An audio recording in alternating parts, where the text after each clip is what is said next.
Boom! Welcome into sportsBIT Betting Insight today. Pauly and Teddy Thursday, February 2nd, Super Bowl preview show. We'll talk about Super Bowl history in segment 2, and then the game in segment 3, side, total, play of the day. We'll give out the Super Bowl pick coming up at the end of the show. As always, bad beats, bad bets, bad for the books. Oh my God, you never want the dog in overtime, Teddy. Penn State catching 6 at Indiana. An epic game, Indiana on the bubble. They win in triple overtime. And they win by 8. Oh, no. Yeah. Well, you don't want the dog in overtime. You definitely want the dog in double overtime. And if it gets to triple overtime, you're just, praying, crossing your fingers, rubbing your rabbit's foot, whatever you got. Nittany Lion. That was an epic battle. And we got to give Penn State. Penn State's played good, decent basketball. But if you had the Nittany Lions last night, that was brutal. Bad beat when you lose with your +6 dog in triple overtime. Here's another one. There's been a lot of this lately. College and pro. George Mason, St. Louis under. Bet from 134 down to 131.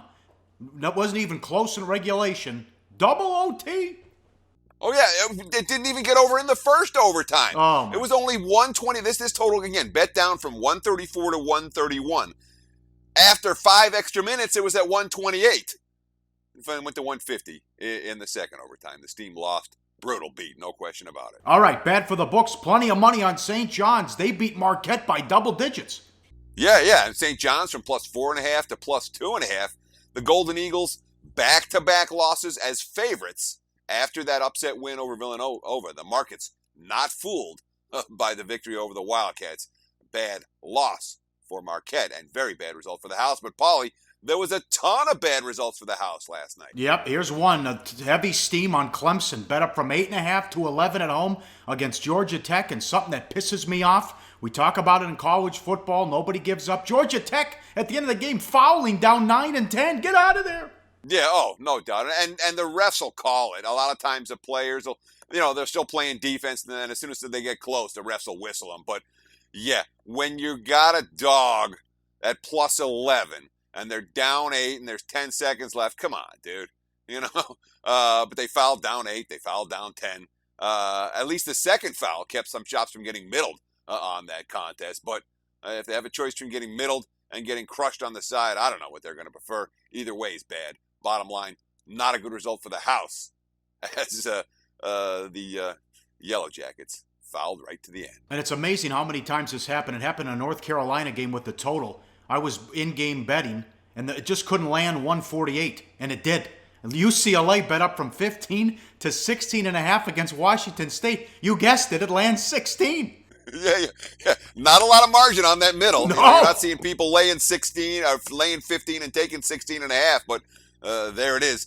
And whenever a game lands right around the number, it's generally not a great result for the house. This one landed right in the middle. Well, not a disaster, but certainly not a good result. And it seems every night in this league, school's out. The Summit League, the entire conference, Matador defense, and some more overs. And it just, especially Nebraska, Omaha, they play no defense in that conference. And some more totals flying over in the Summit League as well. Association now, T-Wolves, Cavs bet up 213 to 217. Minnesota didn't play any defense in this one. No. LeBron and Kyrie combined for 41 points and 26 assists. And they're only on the floor combined for 45 minutes. Look at the tweet from ESPN Stats and Info. The Cavs, the first team in the last 2 seasons to have multiple players with at least 12 assists in a single game. Kyrie and LeBron, of course, in that one. No, that wasn't a good result for the house, but wasn't the only NBA game where the total had some bad news for the books. Like Toronto and Boston, for example. Oh, my God, the late games exploded. Golden State and Charlotte, 77 to 57 at the half. Toronto-Boston total was bet from 217.5 down to 214. That lands 213. And then the Bulls. You liked the Bulls last night. How about 73 second-half points on the road against OKC? Yeah, and again, it can't be a surprise. We've been talking about the Thunder and the brutal scheduling spots the Thunder have been in for weeks now, and last night was the end of it. that stretch of 23 consecutive court changes is now over. They'll get a chance to recoup and resuscitate, but the last couple of games they had no legs. Chicago showed them that last night with a big effort from the Bulls. And remember, we were talking about the Bulls as being completely dead a week ago. Now back-to-back wins and positive comments coming out of that locker room. Yeah, one thing too, Charlotte falling apart. Golden State had 108 points at the end of the third quarter. Holy cow, that was something. And then, hey, no one's talking about the Wizards. 15 in a row at home, 14-1 ATS during that winning streak. How about the Heat? The Heat win again. They won 9 in a row. Oh, yeah, this was a really bad result for the house. I mean, nothing but Miami money. They were bet from +1.5 to -2, and they didn't win against Atlanta. They crushed them. 9 straight wins with a shorthanded roster. When you talk about teams that have been decimated with injuries this year, you got the Clippers, you got the Pelicans, you got the Heat. And yet, here's Miami. Eric Spoelstra, and again, we gave the Coach of the Year award after 20 games to Luke Walton. After 30 games, who'd we give it to? You're in Memphis, right? And now we got to give it to Spoelstra. I mean, what he has done with this roster, Miami out-executes everybody every night. They did it again last night against Atlanta, and it was not good news for the books. Nope. And how about in Memphis? They're not afraid to run with people. They'll get in a track meet if they feel they can win that game and do it. And Memphis was bet up to 4 at Denver. They had no problems. They did whatever they wanted on offense, hit a ton of threes. Well, yeah, it's been that way this whole road trip. You know, they had 14 threes and 119 points last night. They had 16 threes and 114 in Phoenix on Monday. They had 11 threes, scored 102 at Utah. Nobody's scoring 100 at Utah these dadays. They did that on Saturday. They scored 109 at Portland, although they got Lillarded in the fourth quarter of that one. They still covered the spread. That's 3-1 straight up, 4-1 against the spread on this road trip. What do we say? Very nice. Yes, there it is. Super Bowl up next. Coming up, can't wait to break this down. Super Bowl history, and we'll tack the game itself. A long breakdown coming up, and the play of the day on sportsBIT. Betting Insight today on SBRpicks.com. Go to SBRodds.com. Browse, compare, and shop live odds available at top online sportsbooks. All right, back on sportsBIT. Betting Insight today, Pauly and Teddy. Follow us on Twitter at Pauly Howard, at Teddy_covers. Super Bowl, here we go. On Sunday, Patriots 3, 59 the total. Before we get to everything, round of applause for Kraft and the Patriots.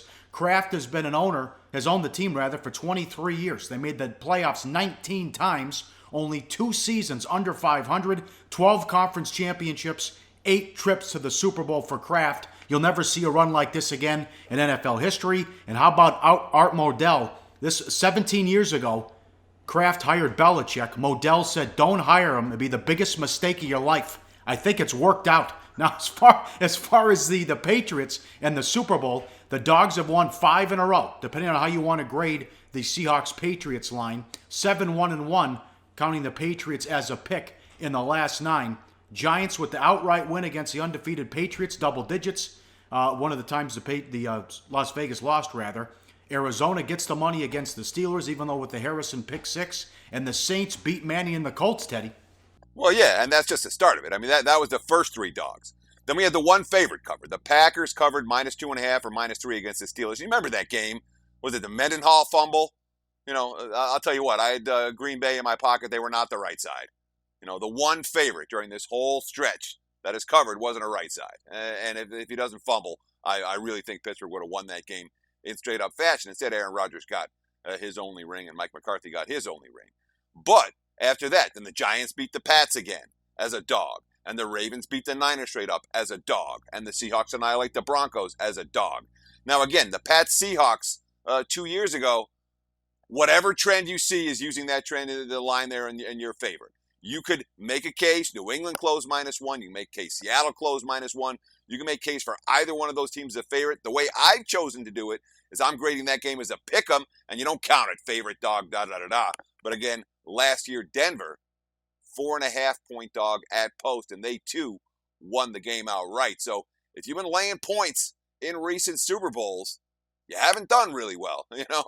And most of them have been wrong sides. Again, the Giants, the Pats never had a chance as double-digit dog. You know, even with that Harrison pick 6, the Steelers, the Steelers couldn't cover against Arizona and needed a late TD just to win it. Santonio Holmes, let's flash that photo.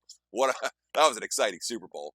You know, the Saints, I mean, on and on down the line, the Saints were the right side against Indy. The Giants were the right side the second Super Bowl against the Pats. And the Ravens were all over the Niners. And the Seahawks were all over the Broncos. And the Broncos last year all over the Panthers.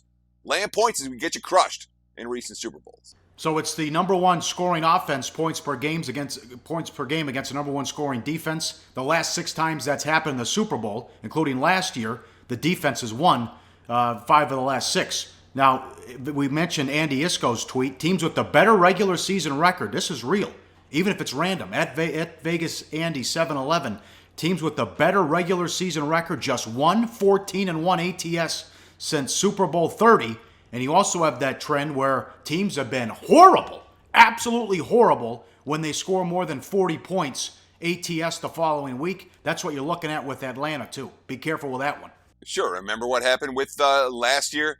The Carolina came in off a pretty big blowout win and didn't look very good in the Super Bowl. But again, that regular season record, one team since Super Bowl 30 with a better regular season record has covered. You say maybe that's random. Then 5 Super Bowls, both teams had the same one-loss record. That dates back to 1997 when the Cowboys beat the Steelers 27-17, the year where Barry Switzer got his ring, but the Steelers got the money, plus 12.5, plus 13 in that game. The only time the team with the better regular season record won the game and covered the point spread, I should say.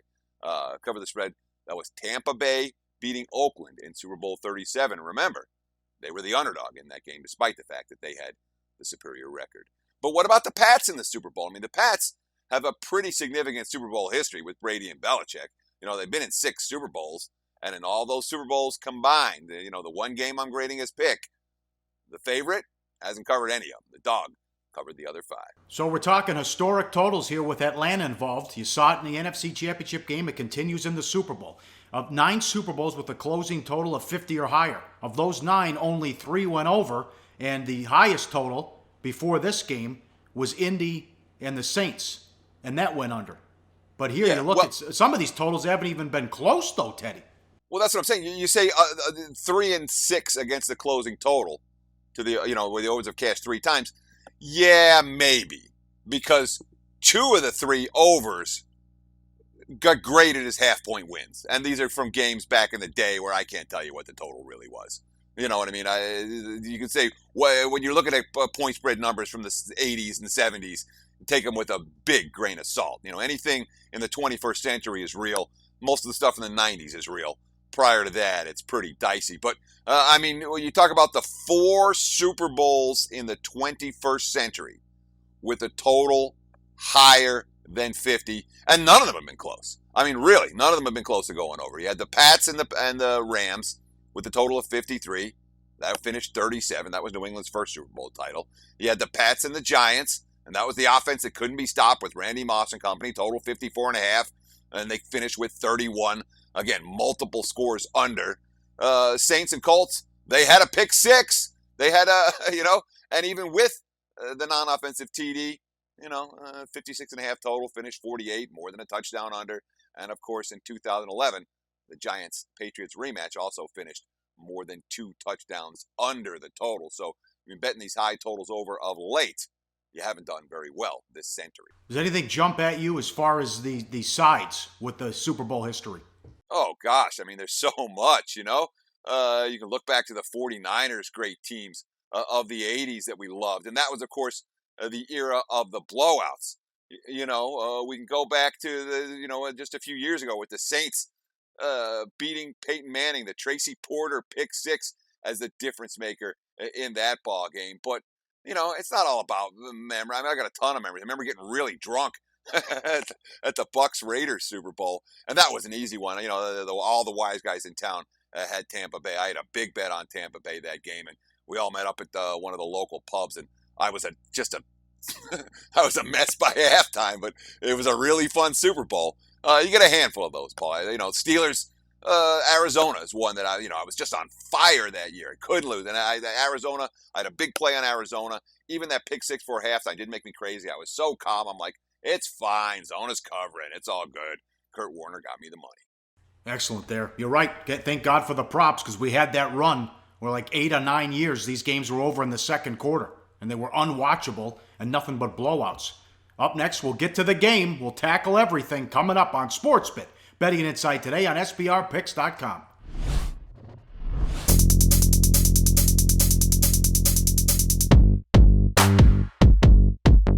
That's right, the 8th annual SBR Forum Bash will be held at the breathtaking all-inclusive Hard Rock Hotel in Punta Cana on Super Bowl weekend.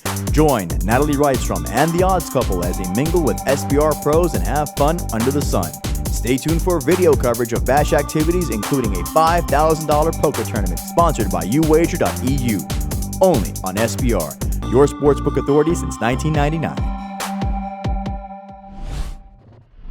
All right, back on SportsBIT Betting Insight today. Back to the Super Bowl. Now, strange that you got Brady and Belichick here, the best head coach of all time and the best quarterback, but they've struggled, as we talked about ATS, but they've also struggled as soon as the game starts. They've never scored a first quarter point in the 6 Super Bowls with Brady and Belichick. I can't believe that. And we talked about all the issues ATS, Teddy. Here's more.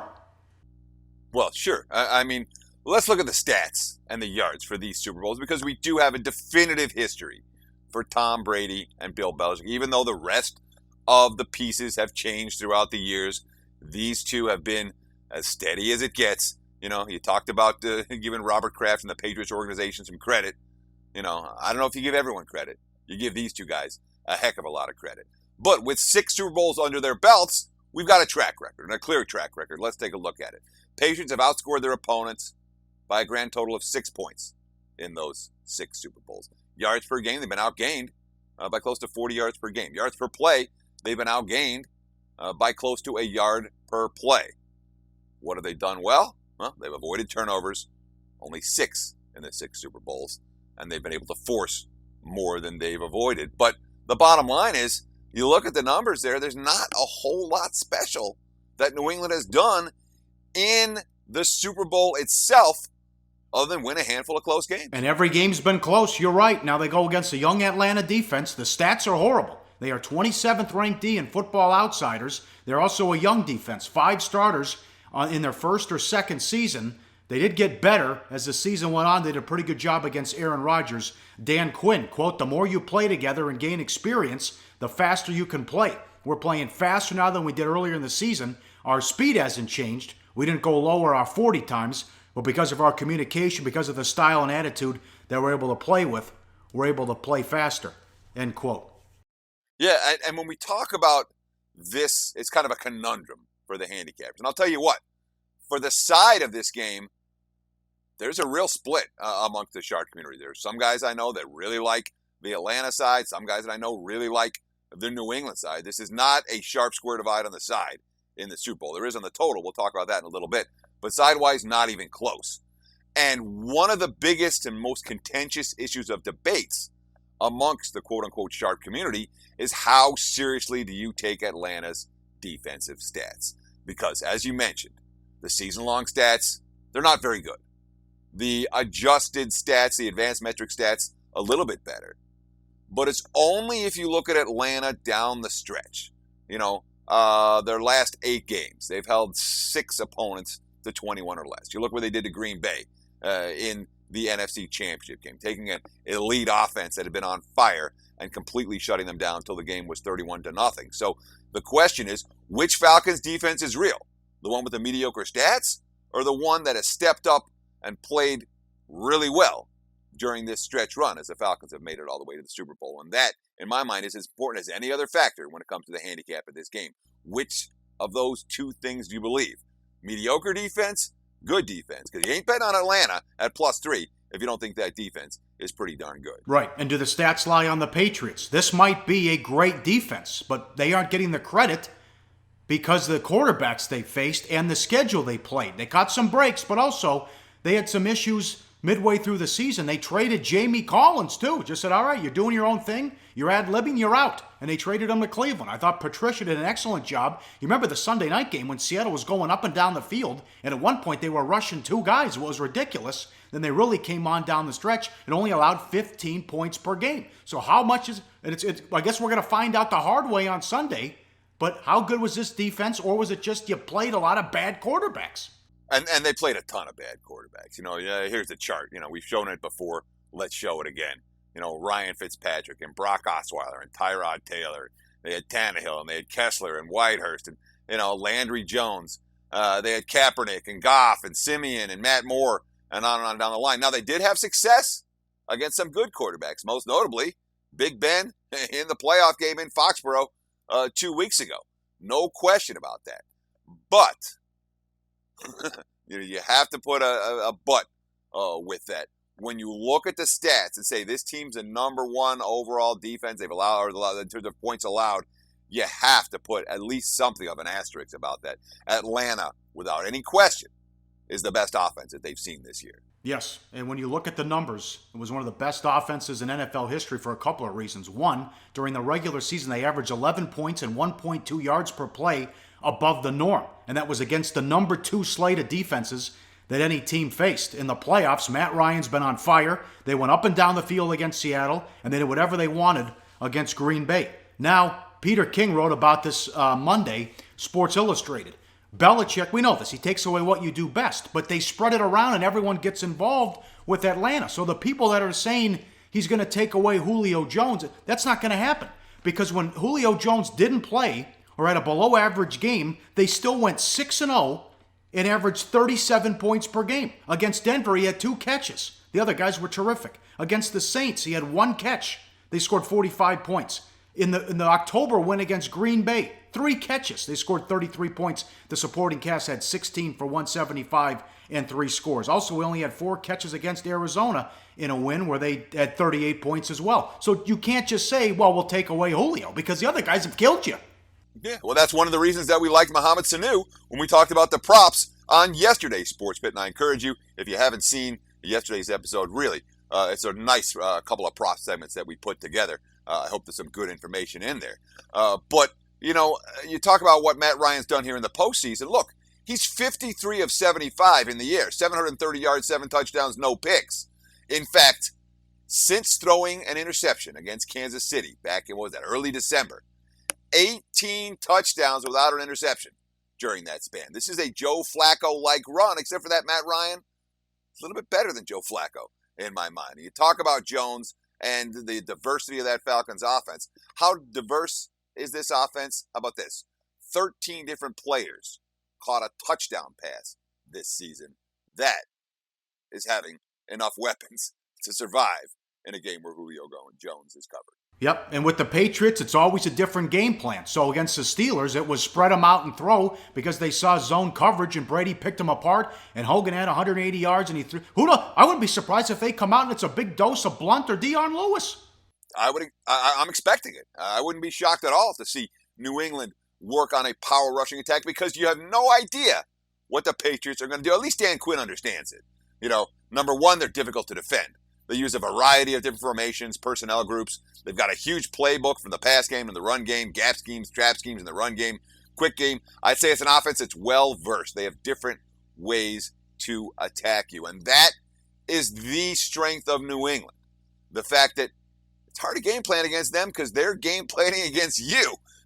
And the Patriots changed their scheme. Again, there's they spent the whole season where they ran a personnel package of 10 snaps the whole year.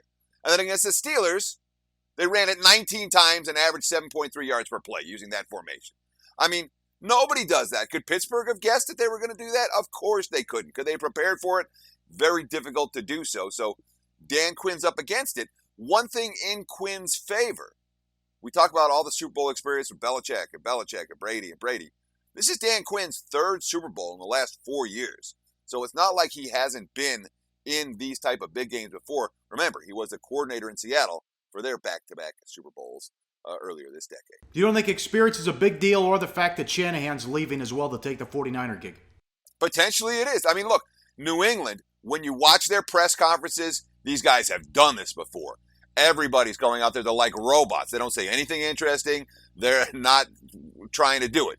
Meanwhile, in Atlanta, you have Shanahan going to San Francisco. You have the Freeman contract stuff. You have other type of issues that are rearing their heads that are definitely a concern if you like the Falcon side. If you think Atlanta is going to overcome the Patriots and overcome those off-field distractions that have been plaguing them a little bit this week, it's certainly possible for them to do it, but it doesn't make it any easier with some of the off-field stuff that's been going on and the fact that the experience factor does work heavily in New England's favor when it comes to the media spotlight that's shining on Houston right now. All right, very good. Did 10 minutes on the game. That was terrific. And it's wipe a tear from your eye as it's over after Sunday.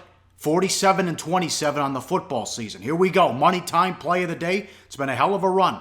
Betting number 101, 102. Under 59, you bet. The Wise Guys special. Sharps are split on the side, not split on the total. It's the pros against the Joes in this one. And the Joes have won all playoffs. A lot of these games continue to go over. But, as we talked about, amazing but true, the Patriots have never scored a point, Brady and Belichick, in the first quarter. That happens again, we'll cash the ticket. If they get off to a slow start, and we expect a slow start in this one, under 59, that's the play of the day in the Super Bowl. And don't forget with the props, we gave out a pick on that as well. Go back and watch that earlier in the week. Feel good? You feel good? I feel great, man. I'm excited about Google Hangouts tonight, You Pauly. know it. You know it. 8 o'clock Pacific. We'll answer all your questions. College basketball, NBA, and of course Super Bowl and props. Google Hangout 8 o'clock tonight. We'll talk to you then. And then we'll run everything down on Friday's show. sportsBIT. Betting Insight today on SBRpicks.com. Thanks for watching.